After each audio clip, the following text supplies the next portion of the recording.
आप कब्रिस्तान में जाकर देख लीजिए, बिजली, गैस, पेट्रोल, पानी कितना ही महंगा हो जाए, कब्रों को कोई फर्क नहीं पड़ता। दुनिया में सिर्फ ये वो जगह है जहां आपका किसी रिश्तेदार, किसी कोलीग और किसी हमसाये के साथ कोई झगड़ा नहीं होता, जहां कोई किसी के साथ जेलस नहीं होता।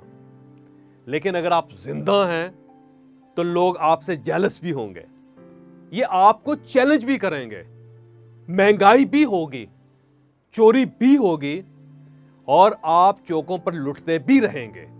जिंदा हैं तो मसले भी हैं, जिंदा हैं तो मुश्किलें भी हैं, मर जाएंगे तो मुश्किलें भी खत्म और मसले भी गायब।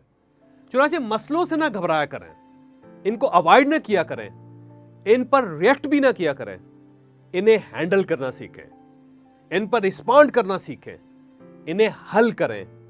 आपकी जिंदगी बदल जाएगी।